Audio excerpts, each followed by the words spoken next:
I surrender now. I give you everything. Yeah. Your goodness is running out. It's running out. I dare you to sing it. Come on, sing it. Your goodness is running out.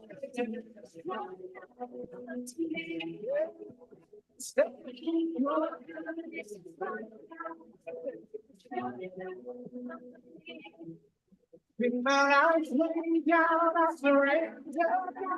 I give you everything. Your goodness is running out. It's running out. Your goodness is running out. It's running out. Your goodness is running out. It's running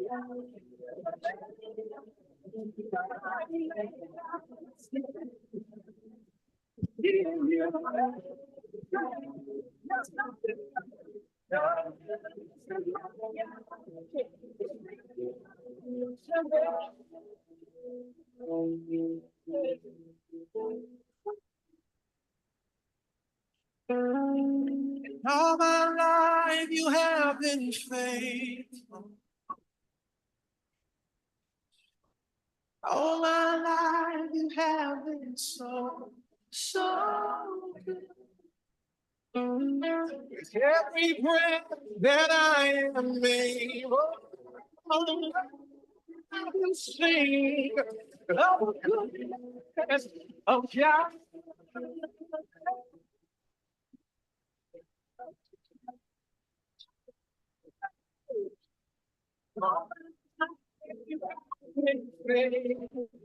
Just all you have been so, so it's every I will sing of God. Yes, I will.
Hello.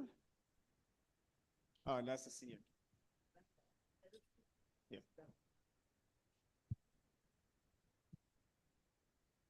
Hmm. God bless you. How you guys doing today? I'm good. I'm good. Oh, it's working. Uh, Welcome to another Bible study night. It's been great. I hope you guys had a great week since the last time we were here for Bible study, right? Some of you guys also Sunday. We're back in First Kings, and today we're gonna start chapter 4. Just a quick reminder of where we were last time. We had Solomon has been king, right? And he established his kingdom, followed through with everything that his father left him to do. And he had a dream where God come and meet him in that dream And God pretty much asked him the ultimate question that ask me whatever you want and I will give it to you. And we know how, we know the answer, so we know what the correct thing is. But Solomon was put in a very difficult situation where he could have asked for power, he could have asked for a lot of stuff, but he chose to ask for a discerning heart or wisdom, right? And because of that wisdom, God granted him that wisdom. And the first test Solomon had with God's wisdom was over a baby. Um, and he decided to go the extreme route on how to decide whose baby was it. And and ultimately everybody saw that there's no way this man is working on his own.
Hello. All right.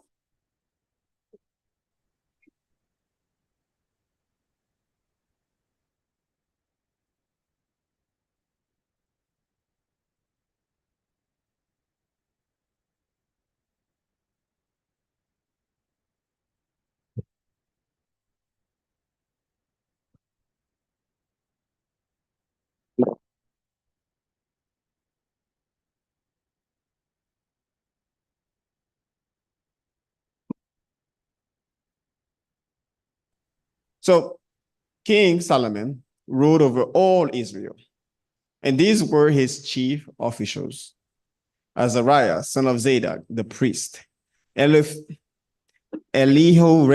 and Hihaj, son of Chisha, secretaries; Jehoshaphat, son of Ahulib, recorder; Benahiah, son of Jehoiada, commander-in-chief; Zadok and Abiathar, priests; Azariah,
Oh, yeah.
So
that God has given wisdom to and see how, organized and he's able to carry out that responsibility in a certain way that has never been carried out before. Sure. That's true. The wisdom, yeah, which we're gonna get to. He Right. has great leadership qualities, he knows how to organize, he knows how to build, he knows how to instruct. That's what I'm thinking of. And Yeah. all that came from when he asked for wisdom. All that we came from, Yeah. yep, the wisdom that he asked for. And he's been putting that wisdom to good use. Now, just to go back to the stewardship conversation, and I will get back to the wisdom piece because that's a big part of it. It's a lot of times we tend to overkill what God has given us, or overused it, or wasted for a better term, right? The church, we comes in, I'm not talking about the building, but the body, right? We use the body however way we want. God giving us the body so that way we can glorify him through the body, right? Worship him through that. And we're supposed to be good stewardship of that. And God giving us money for us to be good stewardship with. Now, as leaders, whether it's in the church or in your own house, you also are being entrusted with whatever you have, whether it's children, a cat, a dog. You're supposed to be good stewardship of these things, right? How do you become good stewardship of children? To show love and affection. Both of them are correct. Show them love and treat and teach them, right, as they're young. So all of that is important as we do the way our Christian way. And more these are the things that we to teach the children in our own household. How do we become good stewards, the children in the community of the church? By doing the same thing. By doing the same thing. Streets, like when you see young people, especially if they're doing something wrong, you could pull them to the side and say, you know what, that's not right, the right thing to do, and you can get in trouble for that. It's the way you approach somebody sometimes, not Yep. always what you say, but how you say it. That's true. I never had the right way of saying it, so that's why I screwed up. Dorcas, can you hear us properly? Yes. Yes, okay. Sorry, because I'm using my phone because the Wi-Fi is down. What I wanted to say, I think we better go back and talk about the temple of the Holy Spirit. Sorry, repeat that. Our temple, these bodies. Uh-huh. Spirit. Yes. Spirit, Mm-hmm. and seek him and grow close to him and ask for the spirit. The spirit is living on the inside of us. Now, what I do every day, my prayer, I repent and ask God to forgive us. Because if you look back over your life, you know that you haven't done everything that God required of you. You haven't walked in all his righteousness and holiness. And I ask God to perfect that which concerns me, to help me and to forgive me and to purify me and purge me, sinners, and put and just to send us holy fire. Yeah. To burn up everything inside of me that's not like the spirit. Amen. Because I want to please him not only in word, but in deed, in everything that I do, everything that I say. I want to be supposed to be what? Let our light so shine before men, and we see our good works and glorify our Father who is in heaven. Mm-hmm. We're supposed to be the salt of the earth. We're supposed to make a difference to the earth. That's true. And we can't walk like man has walked that has not received God and known God. Because whom much is given, much is required. Yes. That's what I'm thinking about. I'm sorry, but I couldn't move from that. Hey. Thinking about this temple, Yes. So I seriously, I ask God to forgive me, and I want to walk in his ways, and I want to listen to wisdom. And God says, sheep know his voice, and know his voice they will follow, and to hear his voice, Amen. and to be obedient. Yep. That's all you hear from me tonight. No, it's fine. Fine. All right. I'm one of those people. Okay, so God entrusted all of Israel and all of Judah to under the care of Solomon, right? And Solomon is using the wisdom that he received from God to install this level of stewardship on the way he governed Israel. And a lot of times in our lives, we tend to be disorganized. We tend to be living in chaos, and sometimes we embrace it to say, that's just who I am. And Yes, I'm sure this is going to sound more like a testimony than a lesson, because sometimes I say these same words, and it's not, right? To be organized is to be good stewardship. yeah. Right? And that's exactly what Solomon is doing. He organized his government. And we're going to see we're gonna see the fruit of that and how is that going to be beneficial to Solomon. And it's because of this level of government that he was able to build the temple that he's going to build in the next chapter, which we may get into today. Okay. All right. So any other comments or question on this section? No? All right. So we got the names, we got the governors, we memorize them. Good job.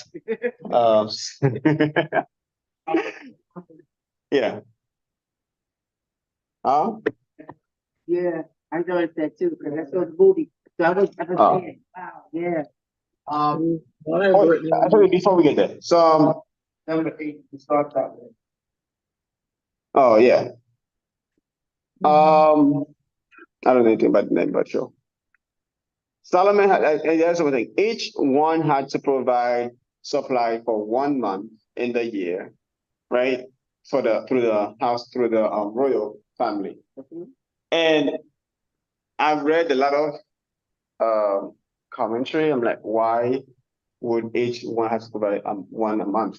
And a lot of people believe that it's because there's 12 months in the year.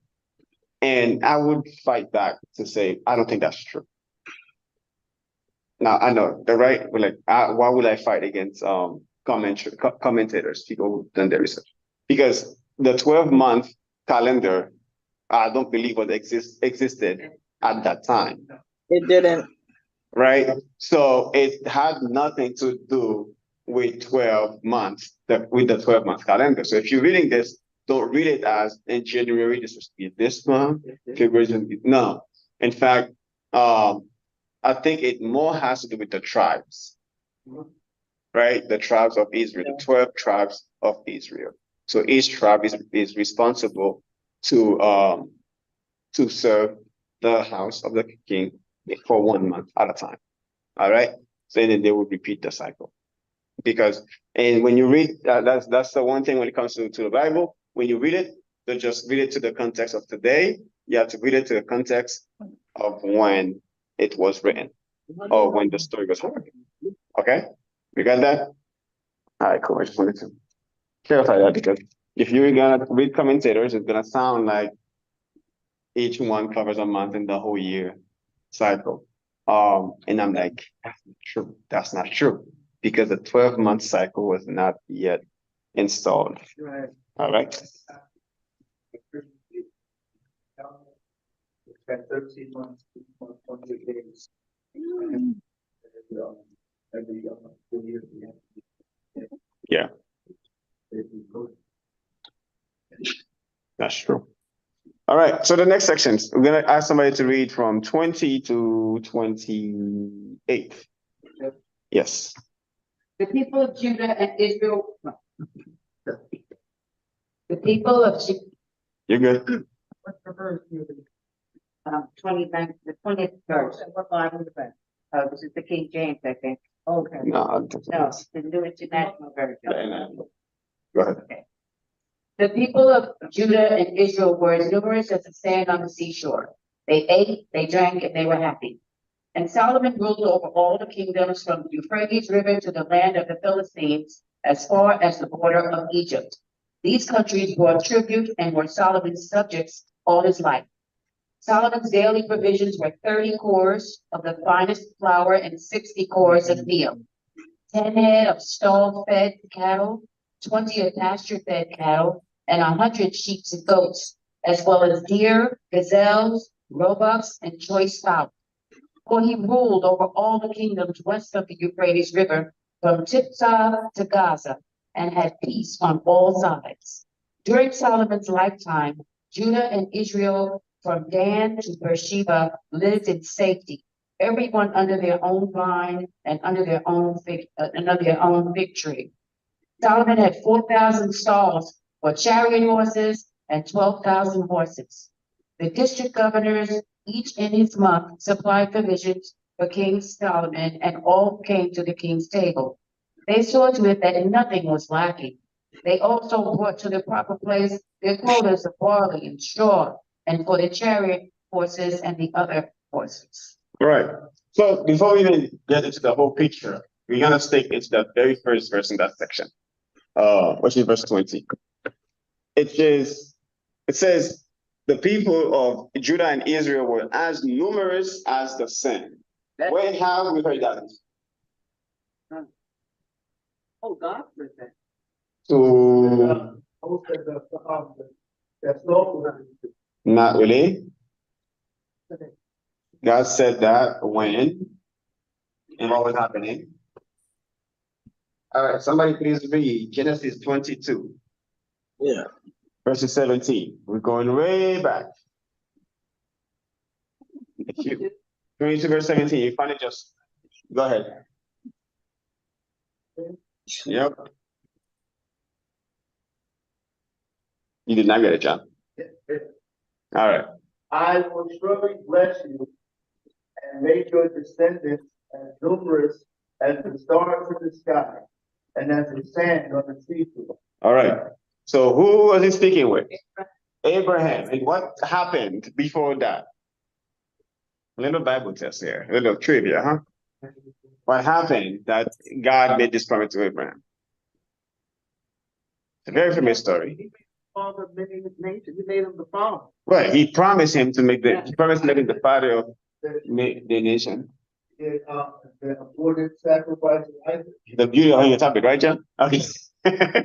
So yes. So Abraham, right? Remember how Isaac, and God says, "Hey, take him and go to the mountain and give him to me as a sacrifice."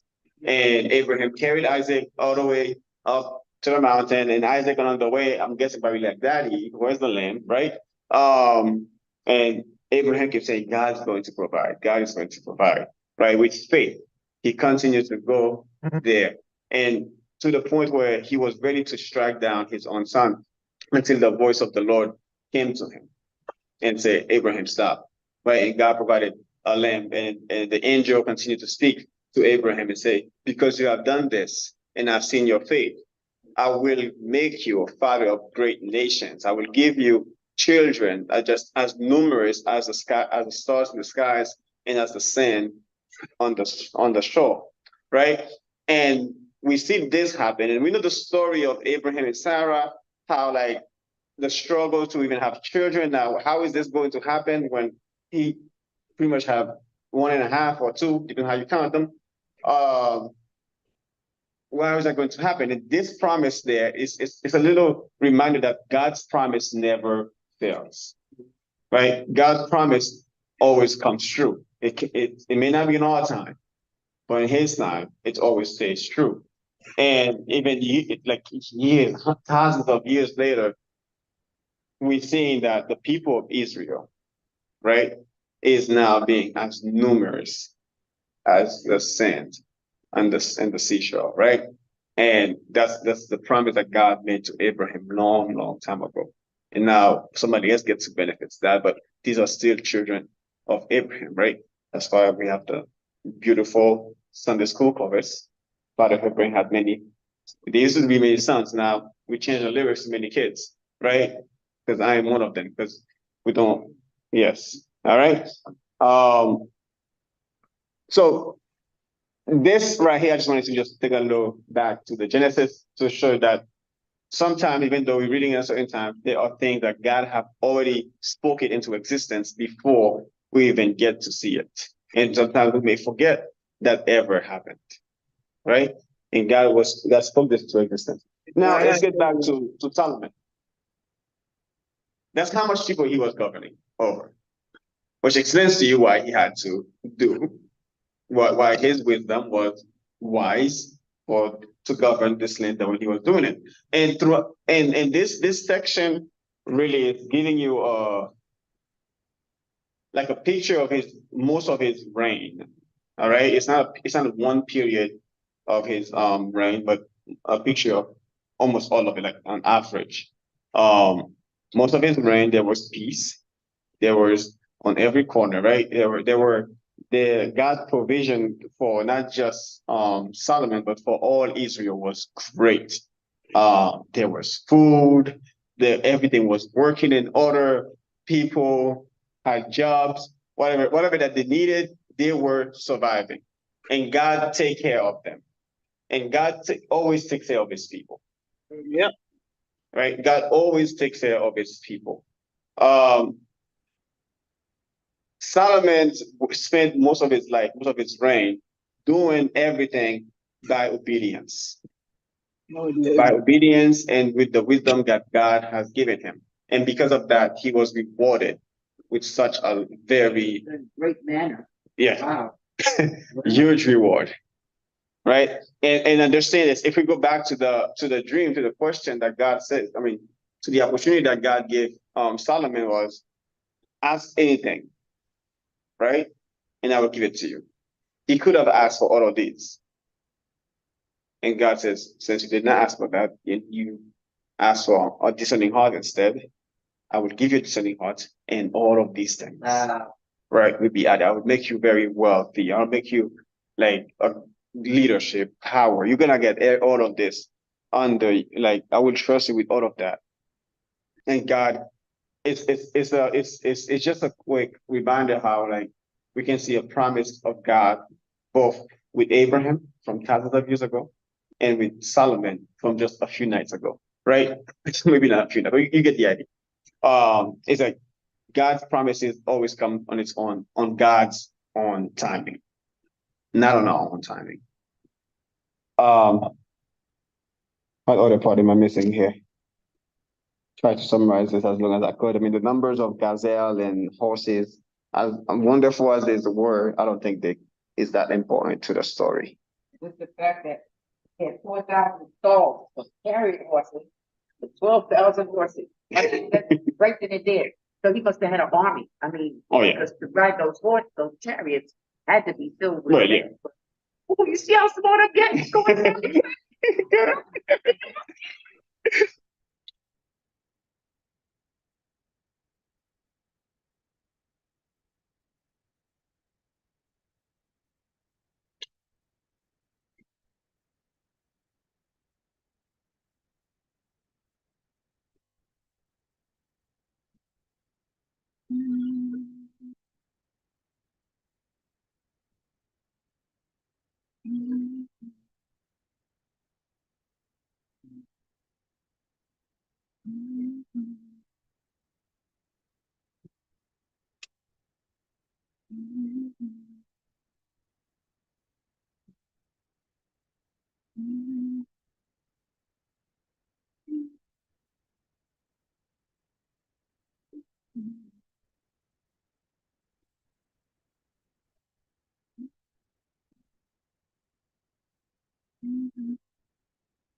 Wow, I'm impressed.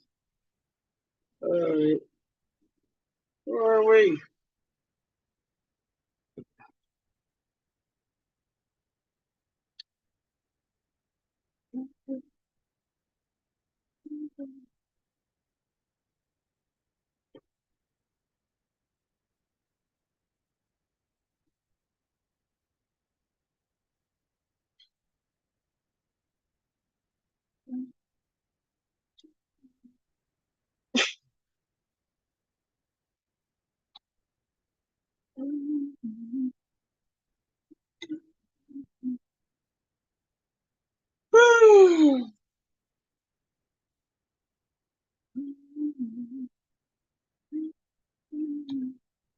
There's a good one.